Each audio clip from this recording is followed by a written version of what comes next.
Eu sou o Diego Freire, do curso de Engenharia Mecânica.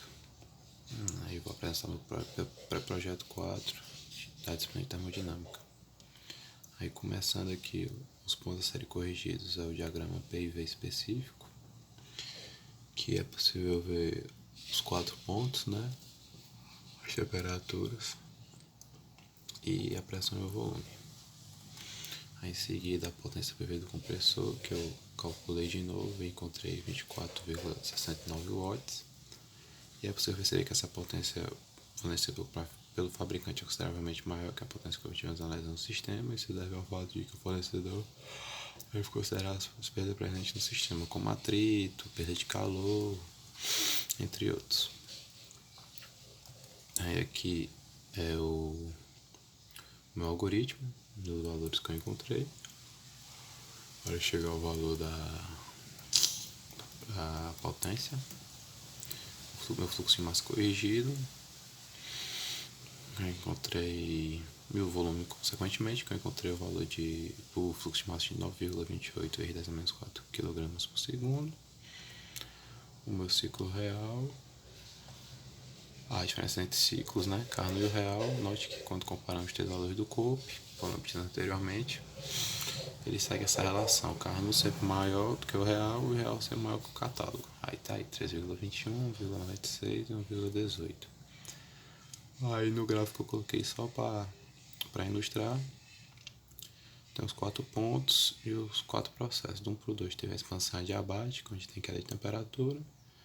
Do 2 para o 3 a admissão de calor, que é em relação à isotérmica TL. Do 3 para o 4 foi a compressão adiabática e, consequentemente, o aumento de temperatura. E do 4 para 1, que é na válvula de expansão, a rejeição do calor em relação à isotérmica. A temperatura foi constante, TH. Aí aqui no ciclo real, a gente mostra até como funciona o esquema do nosso refrigerador.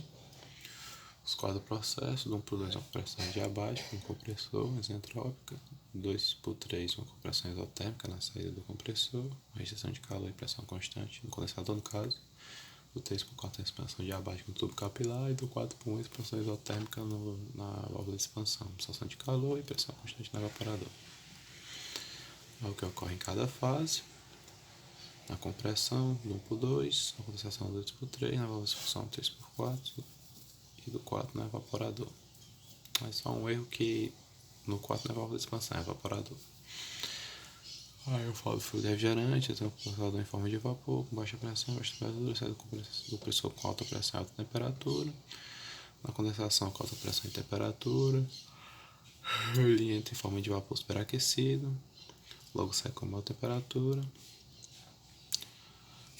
Aí continua o mesmo ciclo que ocorre realmente no fluido real e não ideal. Aí segue para a válvula de expansão e no evaporador começa tudo de novo.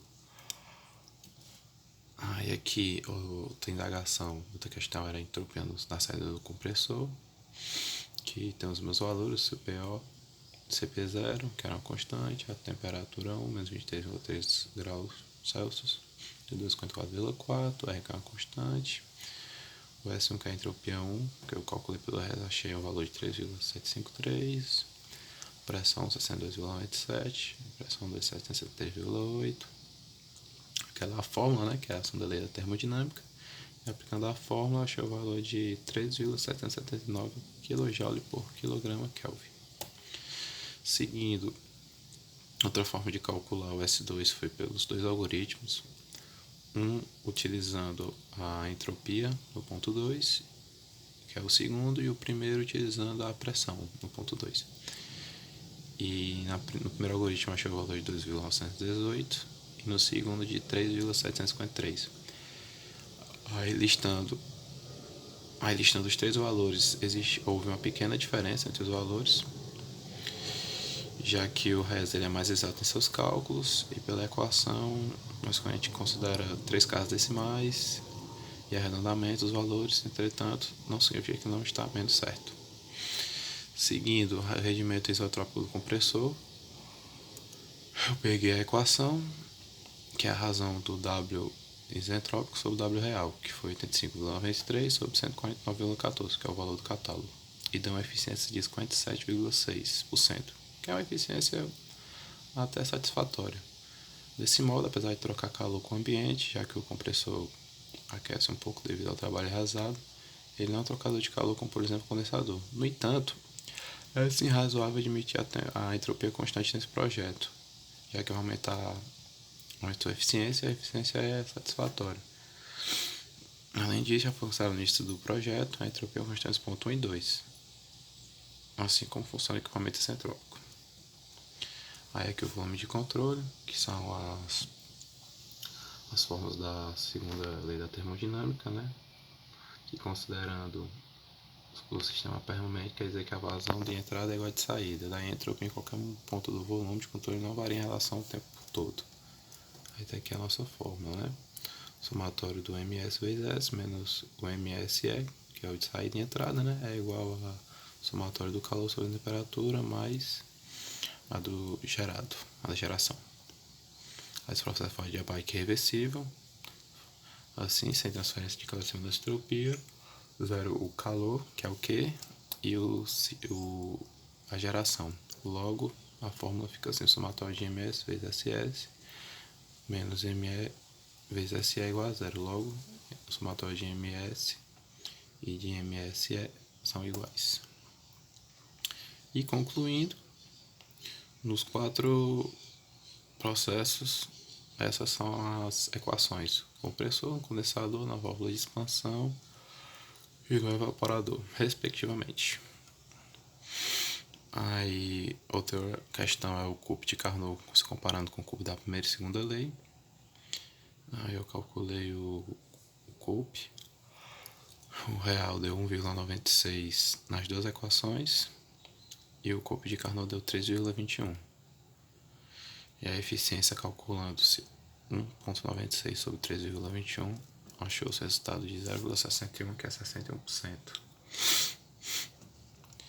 Aí a conclusão, eu listei 3 tópicos fundamentais que foram para o desenvolvimento desse projeto, que foi o consumo, o COPE e o fluxo de massa.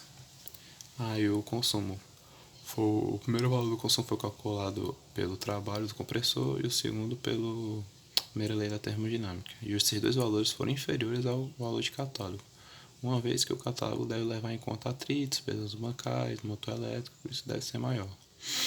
Os cálculos de trabalho e potência foram realizados de maneira teórica e analítica, partindo de pressupostos e assumindo condições de teste de funcionamento. Dessa forma, provavelmente o consumo foi calculado sem a potência necessária para o orçamento do sistema. Porém, deu para entender desde o princípio até o final do desenvolvimento do projeto. Aí o COPE, que é o coeficiente de performance, que foi maior que o real, porque a gente não estava levando em conta as perdas, mas deu para compreender muito bem como funciona. A eficiência do compressor da minha geladeira, no caso, né, que é a BRM54, e o fluxo de massa, que foi menor que o do catálogo, mas foi muito eficiente nos cálculos e nas aplicações da primeira e da segunda lei da termodinâmica. E é isso, e muito obrigado pela atenção.